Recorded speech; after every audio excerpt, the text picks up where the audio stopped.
Chapter 2. So chapter 2ல நம்ம வந்துட்டு சி ஷார்ப்போட data types and type conversion அதை பற்றி பார்க்க போகிறோம். ஸோ டேட்டா டைப்ஸ் அப்படின்னா என்னென்னா வந்து ஒரு வேல்யூ நம்ம வந்து கெட் பண்ணுறதா இருந்தாலும் சரி, நம்ம மேனுவலாக இன்புட் பண்ணுறதா இருந்தாலும் சரி, அது பர்டிகுலர் டேட்டா டைப்பில் இருக்கணும்னு மென்ஷன் பண்ணணும்.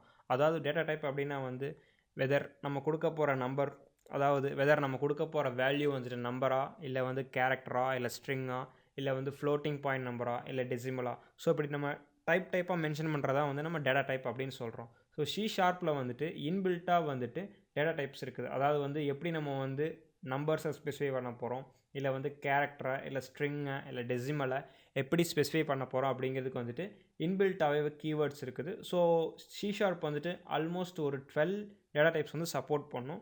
ஸோ அது என்ன டேட்டா டைப்ஸ் அப்படிங்கிறத இப்போ பார்ப்போம். ஸோ இன்ட் அதாவது வந்துட்டு 32 பிட் சைன்டு இன்டீஜர் நம்பர், அதாவது வந்து இன்டீஜர் நம்பர்ஸ் 0, 1, 2, 3 அந்த மாதிரி நம்பர்ஸ் வந்து சப்போர்ட் பண்ணுறதா வந்து இன்டீஜர் டேட்டா டைப். ஸோ இதுக்கான கீவேர்டை வந்து நம்ம இன்ட் அப்படிங்கிறது யூஸ் பண்ணுவோம். ஸோ நெக்ஸ்ட்டு வந்து ஃப்ளோட் அப்படின்னா வந்துட்டு ஃப்ளோட்டிங் பாயிண்ட், அதாவது வந்துட்டு 0.01, 0.02 எஃப் அந்த மாதிரி நம்பர்ஸ் ப்ளஸ் கேரக்டர்ஸ் வர்றதான் ஃப்ளோட்டிங் பாயிண்ட். அதாவது வந்துட்டு லாங் டைப் நம்பரை வந்துட்டு நம்ம வந்து ஆஸ்கி வேல்யூஸ் யூஸ் பண்ணி மென்ஷன் பண்ணுவோம். ஸோ அதான் வந்து ஃப்ளோட் அப்படின்னு சொல்லுவோம். ஸோ ஆக்சுவலாக இது வந்து single precision floating point type அப்படின்னு கூட சொல்லலாம். ஸோ நெக்ஸ்ட் டேட்டா டைப் வந்துட்டு கேரக்டர். ஸோ கேரக்டர் அப்படின்னா வந்துட்டு சிங்கிள் என்டிட்டி, அதாவது வந்து சிங்கிள் ஏபிசிடி, அதில் வந்து சிங்கிள் வேர்ட் ஏ பி அப்படிங்கிற ஒரு சிங்கிள் யூஸ் பண்ணுறதுக்கு வந்து கேரக்டர் அப்படிங்கிறது யூஸ் பண்ணுறோம். ஸோ இதோட மெமரி பார்த்தோம் அப்படின்னா வந்துட்டு சிங்கிள் பைட், அதாவது வந்து ஒரே ஒரு பைட் வேல்யூ மட்டும் எடுத்துக்கும். ஸோ நெக்ஸ்ட் வந்து பூல் அப்படிங்கிற டேட்டா டைப் என்னென்னு பார்த்தோம்னா ட்ரூ ஆர் ஃபால்ஸ் அப்படிங்கிறத மென்ஷன் பண்ணுறது. ஸோ இதோட வேல்யூஸ் வந்து இது ட்ரூ அப்படி இல்லைனா ஃபால்ஸாக தான் இருக்கும். ஸோ நெக்ஸ்ட்டு வந்துட்டு பைட் அப்படிங்கிறது பார்க்க போகிறோம். இது வந்து பைட் என்ன பார்த்தா equal to the integer, but வந்து இது அன்சைன்டு மீன்ஸ் நம்ம வந்து மைனஸ் வேல்யூ ஸ்டோர் பண்ணிக்கலாம், ப்ளஸ் வேல்யூ ஸ்டோர் பண்ணிக்கலாம். ஸோ நெக்ஸ்ட் வந்து டெசிமல். ஸோ டெசிமல் அப்படின்னா என்னென்னா ஆஸ் யூஷுவல் இது ஃப்ளோட் மாதிரி தான், பட் இது வந்து 128 பிட் ப்ரிசைஸ் டெசிமல், அதாவது வந்து 128 பிட் வரைக்கும் டேட்டா ஸ்டோர் பண்ணிக்க முடியும். ஸோ அதான் டெசிமல் டேட்டா டைப்போட ஒரு ஃபங்க்ஷனாலிட்டி. ஸோ நெக்ஸ்ட் வந்து டபுள் என்னன்னு பார்த்தா 64 பிட் டபுள் ப்ரிசிஷன், அதாவது வந்து ஃப்ளோட் வந்து சிங்கிள் ப்ரிசிஷன் பாயிண்ட், டபுள்ங்கிறது வந்துட்டு டபுள் ப்ரிசிஷன் பாயிண்ட், அதாவது வந்து 64 பிட் டபுள் ப்ரிசிஷன். ஸோ இதில் வந்து ஃப்ளோட்டிங் பாயிண்ட் டேட்டா வந்து நம்ம எக்ஸ்ட்ரா சேவ் பண்ண முடியும். ஸோ இந்த டேட்டா டைப்லாம் எதுக்கு எங்கே யூஸ் பண்ணுறாங்க அப்படின்னா வந்து மோஸ்ட்லி சயின்டிஃபிக் அப்ளிகேஷன்ஸ், தென் ஃபங்க்ஷனல் ப்ரோக்ராமிங்கில் வந்துட்டு இதெல்லாம் அதிகமாக யூஸ் பண்ணுவாங்க. ஸோ நெக்ஸ்ட் லாங் அப்படிங்கிறது பார்த்தோன்னா வந்து ஆக்சுவலாக அது இன்டீஜர் வந்து ஹையஸ்ட் லெவல், அதாவது 64 பிட் சைன்டு இன்டீஜர், அதாவது வந்து மைனஸ் வேல்யூஸ் ப்ளஸ் வந்து பாசிட்டிவ் வேல்யூஸ் ரெண்டையுமே ஸ்டோர் பண்ணுற 64 பிட். ஸோ அதை வந்து லாங் அப்படின்னு சொல்லுவோம். ஸோ எஸ் பைட் அப்படிங்கிறது வந்துட்டு 8 பிட் இன்டீஜர். இது வந்து சி ஷார்ப்பில் மட்டும் யூஸ் பண்ணுற எஸ் பைட். ஸோ இது வந்து 8 பிட் இன்டீஜர் யூஸ் பண்ணுவோம், signed integer type. So next வந்து ஷார்ட் அப்படின்னா பார்த்தா எஸ் பைட்டோட டபுள்னு கூட சொல்லலாம், அதாவது வந்து 16 bit signed integer. So next வந்து யூஐஎன்டி, அதாவது யூஇன்ட், யூஃப்ளோட், யூஷார்ட், இது எல்லாமே வந்து அன்சைன்டு. ஸோ இந்த அன்சைன்டு எல்லா இடத்துலையுமே வந்து நம்ம பாசிட்டிவ் மட்டும் தான் யூஸ் பண்ண முடியும். அதாவது வந்து அன்சைன்டுனா 0லேருந்து அதுக்கப்புறம் வர வேல்யூஸ், அன்சைன்டு ஃப்ளோட் அப்படின்னா 0லேருந்து அதுக்கப்புறம் வர வேல்யூஸ்.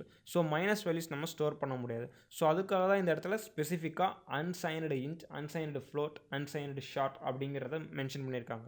ஸோ இங்கே நம்ம பார்த்த டேட்டா டைப்ஸ் எல்லாமே வந்து அதோட கீவேர்ட்ஸ். ஸோ அதை வச்சு தான் நம்ம வந்து இந்த டேட்டா டைப்ஸை வந்து இன்வோக் பண்ணுவோம். ஸோ எப்படி வந்து இந்த டேட்டா டைப்ஸை யூஸ் பண்ணி ஒரு ப்ரோக்ராம் போடலாம் அப்படிங்கிறத நம்ம வந்து இந்த எக்ஸாம்பிளில் பார்க்கலாம். ஸோ நம்ம விஷுவல் ஸ்டுடியோ ஓப்பன் பண்ணியாச்சு. ஸோ இதில் வந்துட்டு என்னென்ன டேட்டா டைப்ஸ் யூஸ் பண்ணலாம் அப்படின்னு சொல்லிட்டு ஒரு ஃபார்முலா 5 டேட்டா டைப்ஸ் வந்து யூஸ் பண்ணி எப்படி அதை பிரிண்ட் பண்ண வைக்கிறது அப்படிங்கிறது பார்க்கலாம். ஸோ இனிஷியல் நம்ம வந்து int variable, so int data டைப்பை யூஸ் பண்ணி ஒரு வேரியபிளை யூஸ் பண்ணுவோம். So int A is equal to 1. So வந்து இன்ட் ஏ அப்படிங்கிறது வந்து ஒரு இன்டீஜர் வேரியபிள், இது 1 அப்படிங்கிற ஒரு டேட்டாவை ஸ்டோர் பண்ணி வச்சுருக்கு. ஸோ நெக்ஸ்ட் கேரக்டர் டேட்டா டைப்பை வந்து எப்படி நம்ம ஸ்டோர் பண்ணலாம் அப்படிங்கிறது பார்க்கலாம். Character C equal to single குவாட்டுக்குள்ளே வந்துட்டு நம்ம ஒரு கேரக்டரை மென்ஷன் பண்ணணும். ஃபார் எக்ஸாம்பிள் ஏ அப்படின்னு நான் மென்ஷன் பண்ணுறேன் அப்படின்னா ஸோ இது வந்து single character. So next long data type வந்து எப்படி ஸ்டோர் பண்ணுறது அப்படிங்கிறத பார்க்கலாம். ஸோ லாங் நான் முன்னாடியே சொன்ன மாதிரி 64 bit signed integer type. So இப்போ வந்துட்டு ஒரு 45A அப்படிங்கிற ஒரு லாங் டேட்டா டைப்பை நம்ம ஸ்டோர் பண்ணியிருக்கோம். ஸோ நம்ம ப்ரோக்ராம் இப்போ சேவ் பண்ணியாச்சு.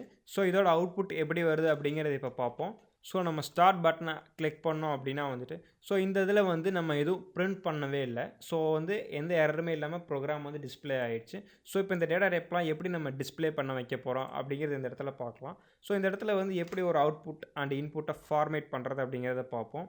So curly brace 0, curly brace 1, curly brace 2. So எதுக்காக இதை மென்ஷன் பண்ணுறேன் அப்படின்னா வந்து டேட்டா டைப்ஸ் வந்து நான் கரெக்டாக ஃபாலோ பண்ணணும் அப்படிங்கிறதுக்காக. ஸோ இப்போ வந்து ஃபஸ்ட்டு டேட்டா வந்து நான் இன்டீஜர் ஏ வேரியபிள் டிஸ்பிளே பண்ணுறேன். ஸோ ஏ, நெக்ஸ்ட்டு வந்து கமா, ஸோ தென் வந்துட்டு சி அப்படிங்கிற ஒரு டேட்டாவை நான் ஸ்டோர் பண்ணுறேன், டிஸ்பிளே பண்ண போகிறேன். தென் எல். ஸோ இது மூணுமே நம்ம டிஸ்பிளே பண்ணியாச்சு. இடத்துல நமக்கு வந்து எரர் வந்திருக்கு. ஸோ எதனால் இந்த எரர் அப்படி வந்திருக்குன்னு பார்த்தோம் அப்படின்னா, ஸோ மெயின் மெத்தட் வந்து ஸ்டாட்டிக் மெத்தட். ஸோ அதை கால் பண்ணதுனால தான் நமக்கு இந்த எரர் வந்திருக்கு. ஸோ இதை வந்து எப்படி நம்ம இன்வோக் பண்ணலாம், அதாவது ரிவோக் பண்ணலாம் அப்படின்னா வந்துட்டு இந்த 3 டேட்டாஸையுமே வந்துட்டு நம்ம வந்து மெயின் மெத்தடுக்குள்ளே போட்டுட்டோம் அப்படின்னா வந்துட்டு ஸோ ஸ்டாட்டிக் மெத்தட் வந்து இனிஷியலைஸ் ஆகாமல் இந்த டேட்டாஸை எடுத்துக்கும். ஸோ இப்போ வந்து எரர்ஸ் எல்லாமே போயிடுச்சு. ஸோ இப்போ வந்து அவுட்புட்டில் என்ன வருது அப்படிங்கிறத பார்ப்போம்.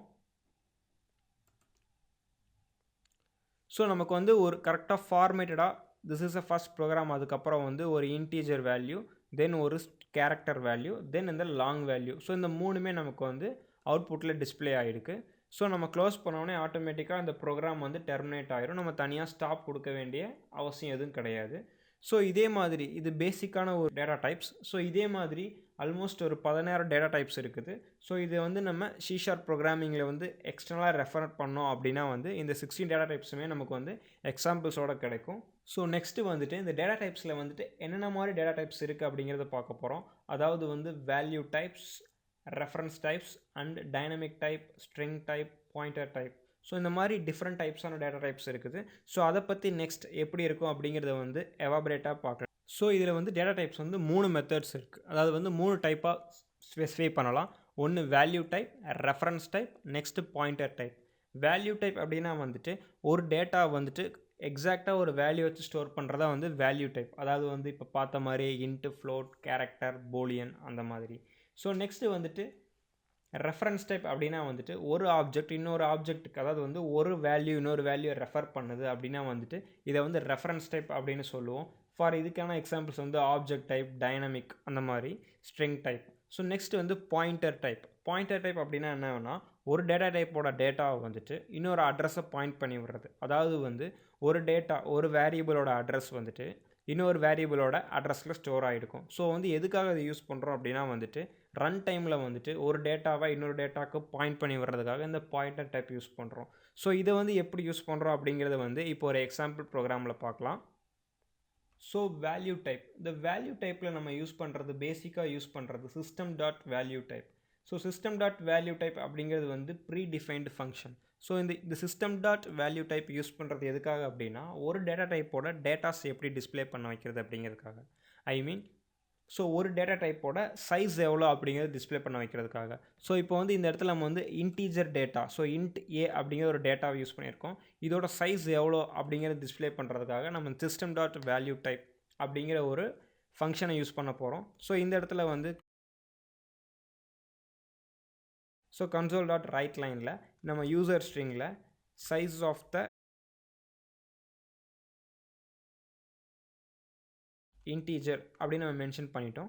ஸோ இப்போ வந்துட்டு இந்த இடத்துல ஃபார்மேட்டிங்காக curly brace 0 curly brace use பண்ணிட்டோம், கமா. ஸோ இப்போ வந்து நமக்கு சைஸ் ஆஃப் இன்டீஜரோட சைஸ் தெரியணும் அப்படின்னா சைஸ் ஆஃப் அப்படிங்கிற ஒரு ப்ரீ டிஃபைன்டு ஃபங்க்ஷனை யூஸ் பண்ணி ஸோ இந்த இடத்துல ஏ அப்படிங்கிறத நம்ம மென்ஷன் பண்ண போகிறோம். ஸோ இந்த சைஸ் ஆஃப் ஏ அப்படிங்கிறது வந்து என்ன டிஸ்பிளே பண்ணோம் அப்படின்னா வந்து சைஸ் ஆஃப் ஏ, அதாவது ஏ எதை மென்ஷன் பண்ணுது. ஸோ வந்து இது இன்டீஜரை மென்ஷன் பண்ணுறதுனால அதோட சைஸ் எவ்வளோ அப்படிங்கிறத இப்போ நம்ம மென்ஷன் பண்ணோம். ஸோ அதோட அவுட்புட் எப்படி வருது அப்படிங்கிறத பார்ப்போம். ஸோ இந்த இடத்துல நமக்கு எரர் வந்திருக்கு. பிகாஸ் நம்ம வந்துட்டு வேரியபிள் நேமை தான் மென்ஷன் பண்ணியிருக்கோம். ஸோ அதோட என்ன டேட்டா டைப் அப்படிங்கிறத நம்ம மென்ஷன் பண்ணல. ஸோ இப்போ வந்து சைஸ் ஆஃப் இன்ட் அப்படின்னு நம்ம மென்ஷன் பண்ணோன்னா அதோட அவுட்புட் என்ன வருது அப்படிங்கிறத இப்போ பார்ப்போம். So size of the integer 4 அப்படிங்கிற அவுட்புட் நமக்கு கிடச்சிருக்கு. ஸோ இந்த இடத்துல பார்த்தோன்னா 4 bytes, அதாவது வந்து ஒரு இன்டீஜரில் வந்து 4 bytes டேட்டா வந்து நம்ம ஸ்டோர் பண்ண முடியும். ஸோ அதான் வந்து இந்த சைஸ் ஆஃப் அப்படிங்கிற ஒரு ஆப்ரேட்டரோட யூஸ். ஸோ இது வந்து வேல்யூ டைப் அப்படிங்கிறதோட ஒரு எக்ஸாம்பிள். ஸோ நெக்ஸ்ட்டு வந்துட்டு ரெஃபரன்ஸ் டைப் எப்படி யூஸ் பண்ணுறது அப்படிங்கிறது பார்க்கலாம். ஸோ ரெஃபரன்ஸ் டைப் அப்படிங்கிறது ஒன்றுமே கிடையாது, ஆப்ஜெக்ட் அப்படிங்கிற ஒரு டேட்டா டைப்பை யூஸ் பண்ணி இன்னொரு ஆப்ஜெக்ட் நம்ம க்ரியேட் பண்ணுறது. ஸோ இன்டீஜர் கேரக்டர் மாதிரியே ஆப்ஜெக்ட் அப்படிங்கிற ஒரு டேட்டா டைப் இருக்குது. ஸோ ஆப்ஜெக்ட்ங்கிற டேட்டா டைப்புக்கு ஒரு வேரியபிள் க்ரியேட் பண்ணுறோம். ஓபிஜே அப்படின்னு க்ரியேட் பண்ணுறோம். ஸோ இந்த இடத்துல வந்து ஓபிஜே அப்படிங்கிற ஒரு டேட்டா டைப் க்ரியேட் ஆகிடுச்சு. ஸோ வந்து இந்த ஆப்ஜெக்ட்டில் வந்து நம்ம என்ன டேட்டா வேணால் ஸ்டோர் பண்ணிக்கலாம். ஆஸ் அ இன்டீஜர் ஸ்டோர் பண்ணலாம், இல்லை ஸ்ட்ரிங், கேரக்டர், ஃப்ளோட், லாங் எது வேணால் ஸ்டோர் பண்ணிக்கலாம். ஸோ அதை தான் வந்து நம்ம ரெஃபரன்ஸ் டைப் அப்படின்னு யூஸ் பண்ணுறோம். ஸோ எதுக்காக இதை யூஸ் பண்ணுறோம் அப்படின்னா வந்துட்டு ரன் டைமில் வந்துட்டு டிஃப்ரெண்ட் டைப் ஆஃப் ஒரு ஆப்ஜெக்ட், ஸோ வந்து ஒரு என்ன ஒரு வேல்யூவாக இருந்தாலும் அதை வந்து ஒரு சிங்கிள் என்டிட்டியாக எடுத்துக்கணுங்கிறதுக்காக தான் நம்ம வந்து இந்த ஆப்ஜெக்ட் நம்ம யூஸ் பண்ணுறோம். ஸோ எப்படி நம்ம இதுக்கு வேல்யூ அசைன் பண்ணோம் அப்படின்னா ஓபிஜே ஈக்குவல் டு 1 அப்படின்னு நம்ம அசைன் பண்ணணும் அப்படின்னா இந்த ஆப்ஜெக்ட், அதாவது இந்த ஆப்ஜெக்ட் அப்படிங்கிற ஒரு ரெஃபரன்ஸ் டைப் வந்துட்டு இன்டீஜர் ஆப்ஜெக்டாக நமக்கு வந்து ரெப்ரசன்ட் பண்ணும். ஸோ இல்லை எனக்கு இன்டீஜர் ஆப்ஜெக்ட் வேணாம், ஸ்ட்ரிங் ஆப்ஜெக்ட் வேணும் அப்படின்னு நம்ம டைப் பண்ணாலும் ஆஸ் அ ஸ்ட்ரிங்காக வந்து இது எடுத்துக்கும். ஸோ இதுதான் வந்து இந்த ரெஃபரன்ஸ் டைப்போட ஒரு அட்வான்டேஜ். ஸோ இந்த இடத்துல நம்ம வந்து ஸ்ட்ரிங்கை நம்ம மென்ஷன் பண்ணுறோம், அதாவது வந்து ஸ்ட்ரீம் ஆஃப் கேரக்டர்ஸ் நம்ம மென்ஷன் பண்ணுறோம் அப்படின்னா வந்து நம்ம டபுள் குவாட்ஸ் தான் யூஸ் பண்ணணும். பிகாஸ் சிங்கிள் கேரக்டர் இருந்தால் மட்டும்தான் நம்ம வந்து சிங்கிள் குவாட்ஸ் யூஸ் பண்ணணும். ஸோ இது வந்து டிஃபால்ட் ப்ரோக்ராம் ஸ்டாண்டர்ட். ஸோ இதுதான் வந்துட்டு ரெஃபரன்ஸ் டைப் அப்படிங்கிறதோட எக்ஸாம்பிள்.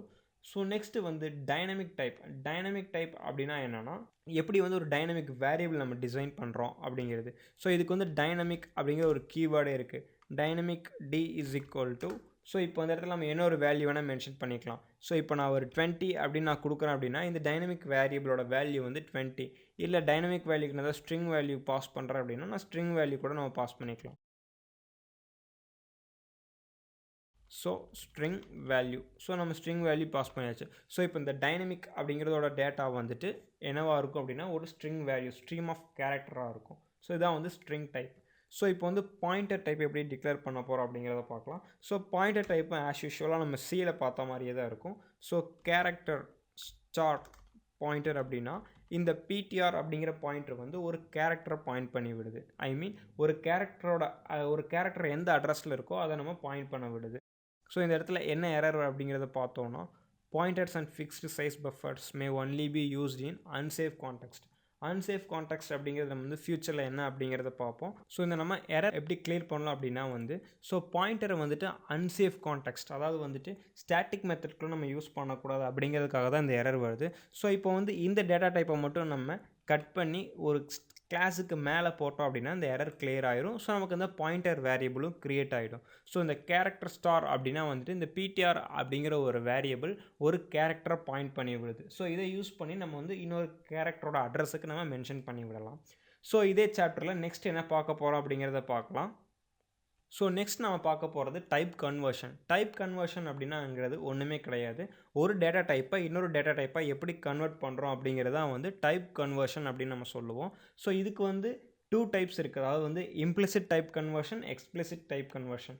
அதாவது இம்ப்ளிசிட் டைப் கன்வர்ஷன் அப்படின்னா வந்துட்டு ஆட்டோமேட்டிக்காக ஒரு கம்ப்யூட்டரே வந்து ஈஸியாக வந்து இம்ப்ளிசிட்டாக என்ன ஒரு ஃபங்க்ஷனையும் கால் பண்ணாமல் கன்வெர்ட் பண்ணுறதா வந்து implicit type conversion. Explicit type conversion அப்படிங்கிறது என்னென்னா அதாவது C# சிஸ்டம் மெத்தட்ஸில் அவங்களா கொடுத்துருக்க மெத்தட்ஸை நம்ம யூஸ் பண்ணி கன்வெர்ட் பண்ணுறது தான் வந்துட்டு எக்ஸ்பிளிசிட் டைப் கன்வர்ஷன். ஸோ இதோட எக்ஸாம்பிள்ஸ் எப்படி இருக்குது அப்படிங்கிறத நம்ம இப்போ பார்ப்போம். ஸோ இம்ப்ளிசிட் டைப் கன்வர்ஷன் அது எப்படிங்கிறத நம்ம பார்ப்போம். ஸோ நம்ம முன்னாடி யூஸ் பண்ணியிருக்கிற டேட்டா டைப்ஸை யூஸ் பண்ணி ஒரு எக்ஸாம்பிள்ஸ் பார்க்கலாம். ஸோ இம்ப்ளிசிட்டாக இப்போ வந்து எனக்கு இருக்கிற லாங் வேரியபிளை நான் ஒரு இன்டீஜர் வேரியபிளாவோ இல்லை வந்துட்டு ஒரு ஃப்ளோட் வேரியபிள் வந்து ஒரு இன்டீஜர் வேரியபிளாவோ எப்படி கன்வெர்ட் பண்ணுறோம் அப்படிங்கிறத இப்போ பார்க்கலாம். ஸோ இப்போ வந்துட்டு ஒரு ஃப்ளோட் வேரியபிள் நம்ம க்ரியேட் பண்ணுறோம். Float f is equal to 1.1. So நம்ம ஃப்ளோட் வேரியபிள் க்ரியேட் பண்ணியாச்சு. ஸோ இந்த ஃப்ளோட் வேரியபிளை எப்படி நம்ம டிஸ்பிளே பண்ணுறோம், தென் இது எப்படி இதை இன்டீஜராக கன்வெர்ட் பண்ணுறோம், இம்ப்ளிசிட்டாக கன்வெர்ட் பண்ணுறோம் அப்படிங்கிறத நம்ம பார்ப்போம். ஸோ இனிஷியலாக ஒரு console.write எப்படி இந்த ஃப்ளோட் வேரியபிள் டிஸ்பிளே ஆகுது அப்படிங்கிறத பார்ப்போம்.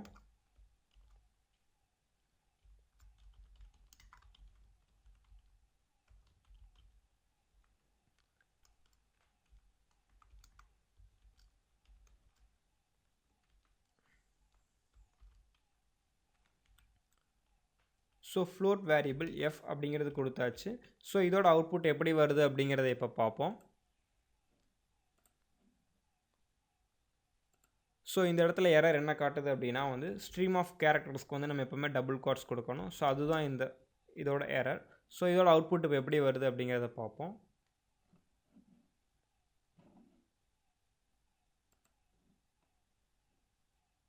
ஸோ இந்த பாயிண்டர்ஸை நம்ம யூஸ் பண்ணாதனால தான் நமக்கு இந்த எரர்ஸ் காட்டுது. ஸோ இந்த பாயிண்டர் நமக்கு இப்போதைக்கு தேவையில்லை. ஸோ அதனால் இதை ரிமூவ் பண்ணிவிட்டு ஸோ இப்போ அதோட ப்ரோக்ராம் அவுட்புட் நம்ம இப்போ பார்ப்போம். ஸோ இந்த இடத்துல float வேரியபிள் 1.1 அப்படிங்கிறது நமக்கு டிஸ்பிளே ஆகிருக்கு. ஸோ நெக்ஸ்ட் இதை வந்து எப்படி நம்ம இன்டீஜராக கன்வெர்ட் பண்ணுறோம் அப்படிங்கிறத நம்ம பார்ப்போம். ஸோ இந்த இடத்துல வந்து இன்டீஜர் வேரியபிள் ஒன்று க்ரியேட் பண்ணுறோம். இன்டீஜர் சி அப்படிங்கிற ஒரு சிஎன் அப்படிங்கிற ஒரு வேரியபிளுக்கு நம்ம இன்டீஜர் வேரியபிள் க்ரியேட் பண்ணியிருக்கிறோம். ஸோ இந்த இடத்துல நம்ம எதுவுமே இனிஷியலைஸ் பண்ணலை. ஸோ எந்த ஒரு டேட்டாவுமே நம்ம அசைன் பண்ணலை. ஸோ எப்படி இந்த ஃப்ளோட்டை வந்து நம்ம இன்டீஜராக கன்வெர்ட் பண்ணுறோம் அப்படிங்கிறத இப்போ பார்ப்போம். ஸோ இம்ப்ளிசிட்டாக கன்வெர்ட் பண்ணணும் அப்படின்னா cn ஈக்குவல் டு ஸோ இப்போ நம்ம என்ன டேட்டா டைப்புக்கு கன்வெர்ட் பண்ண போகிறோம், இன்ட் அப்படிங்கிற ஒரு டேட்டா டைப்புக்கு கன்வெர்ட் பண்ண போகிறோம். ஸோ எந்த டேட்டாவை கன்வெர்ட் பண்ண போகிறோம், எஃப், அதாவது வந்து ஃப்ளோட்டுங்கிற டேட்டா டைப்பை வந்து இன்டீஜருக்காக கன்வெர்ட் பண்ண போகிறோம். ஸோ இப்போ அதோட அவுட்புட் எப்படி வருது அப்படிங்கிறத பார்க்கலாம்.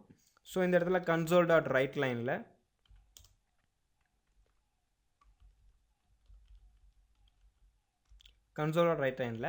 ஆஃப்டர் கன்வர்ஷன் அப்படின்னு ஒரு யூசர் கான்டெக்ஸ்ட் கொடுத்துக்குவோம்.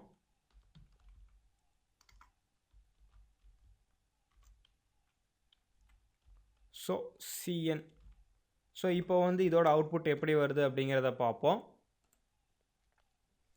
ஸோ இம்ப்ளிசிட்டாக வந்து நம்ம ஒரு டேட்டா டைப்பை கன்வெர்ட் பண்ணிட்டோம். அதாவது வந்து ஃப்ளோட் வேரியபிள் 1.1 அப்படிங்கிற ஒரு ஃப்ளோட் வேரியபிளை 1 அப்படிங்கிற ஒரு இன்டீஜர் வேரியபிளை நம்ம இப்போ கன்வெர்ட் பண்ணியிருக்கோம். ஸோ அதோட அவுட்புட் தான் நமக்கு இப்போ தெரியுது. ஸோ இது வந்து இதே எப்படி நம்ம எக்ஸ்பிளிசிட்டாக கன்வெர்ட் பண்ணுறது அப்படிங்கிறத நம்ம பார்ப்போம்.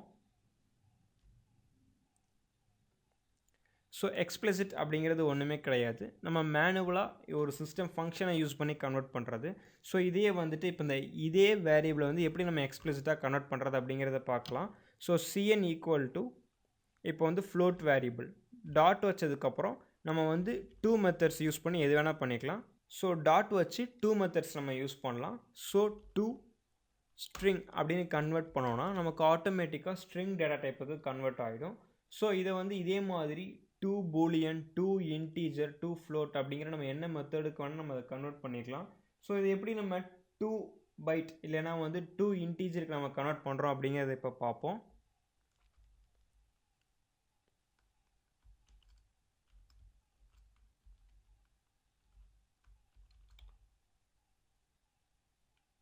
ஸோ இந்த இடத்துல நமக்கு எரர் வருது. ஸோ இது என்ன எரர் அப்படிங்கிறத நம்ம கிளியர் பண்ணணும் அப்படின்றக்காக ரைட் கிளிக் பண்ணி ரீஃபேக்டர் கொடுத்தோம் அப்படின்னா வந்துட்டு அதுக்கான எரர்ஸ் எல்லாமே என்ன சொல்யூஷன் அப்படிங்கிறது நமக்கு காட்டும். நமக்கு என்ன எரர் வந்திருக்கு அப்படின்னு பார்த்தா ஸோ எக்ஸ்பிளிசிட்டாக எந்த ஒரு டேட்டாவுமே நம்ம கன்வெர்ட் பண்ண முடியாது. ஸோ அதுதான் வந்து மேஜர் எரர். ஸோ இது வந்து எந்த இடத்துல யூஸ் பண்ணுறோன்னா எந்த இடத்துல இது பாசிபிளாக ஒர்க் ஆகும் அப்படிங்கிற இடத்துல மட்டும்தான் இந்த 2 மெத்தட்ஸை நம்ம யூஸ் பண்ணுவோம். பட் வந்து toString அப்படிங்கிற ஒரு மெத்தடை வந்து நம்ம ஈஸியாக கால் பண்ணிக்கலாம். அதாவது வந்துட்டு நம்ம ஒரு கன்சோல் டாட் ரைட் லைனில் டிஸ்பிளே பண்ண போகிறப்ப ஸோ cn அப்படிங்கிற ஒரு வேல்யூ நம்ம டிஸ்பிளே பண்ணுறோம் அப்படின்னா வந்துட்டு இதை வந்து நம்ம ஸ்ட்ரிங்காக கன்வெர்ட் பண்ணி யூஸ் பண்ணிக்கலாம். ஸோ அதுக்காக தான் வந்துட்டு நமக்கு வந்து toString அப்படிங்கிற ஒரு மெத்தட் யூஸ் பண்ணுறாங்க. ஸோ இந்த மெத்தடை எப்படி நம்ம வந்து f.toString அப்படிங்கிறத கால் பண்ணுறோங்கிறத பார்க்கலாம். ஸோ toString கால் பண்ணதுக்கப்புறம் அகெயின் நமக்கு வந்து எரர் வரும். ஏன் அப்படின்னா வந்து இந்த இன்டீஜர் வேரியபிளில் ஸ்டோர் பண்ணியிருக்கிறதுனால f.toString வந்து நமக்கு ஒர்க் ஆகலை. ஸோ இதே வந்துட்டு இந்த இன்டீஜர் cn அப்படிங்கிறத வந்து நம்ம கேரக்டராக மாற்றணும் இல்லை வந்து ஸ்ட்ரிங்காக மாற்றுறோம் அப்படின்னா வந்து நமக்கு இது ஒர்க் அவுட் ஆகும். ஸோ இப்போ வந்து இந்த கேரக்டர் அது வந்து சிங்கிள் டேட்டாவை ஸ்டோர் பண்ணோம் அப்படிங்கிறதுனால தான் நம்ம வந்து அதை யூஸ் பண்ண முடியல. ஸோ இப்போ ஸ்ட்ரிங் அப்படிங்கிற ஒரு டேட்டா டைப்பை நம்ம யூஸ் பண்ணுறோம். ஸோ ஆக்சுவலாக இது வந்து ஆப்ஜெக்ட் டேட்டா டைப்புக்குள்ளே வரும். ஸோ இனிஷியல் நம்ம ஒரு ஆப்ஜெக்ட் க்ரியேட் பண்ணுறதுங்கிறத பார்த்தோம்ல. ஸோ இந்த டேட்டா டைப்பு கீழே தான் இந்த ஸ்ட்ரிங் அப்படிங்கிறது வரும். ஸோ இப்போ நம்ம ஸ்ட்ரிங் டேட்டா டைப்பை யூஸ் பண்ணிவிட்டு toString அப்படின்னு கொடுத்த உடனே நமக்கு வந்துட்டு இந்த எந்த எரருமே வராமல் வந்துருச்சு. ஸோ இப்போ இதோட அவுட்புட் எப்படி வருது அப்படிங்கிறத பார்க்கலாம். ஸோ நம்ம ஸ்டார்ட் கொடுத்த உடனே ஸோ இந்த இடத்துல ஆஃப்டர் கன்வர்ஷனில் 1.1 அப்படின்னு வந்துருக்குது. ஸோ அந்த 1.1ங்கிறது வந்து ஒரு ஃப்ளோட் வேரியபிள் கிடையாது, ஆக்சுவலாக அது ஒரு ஸ்ட்ரிங் வேரியபிள்.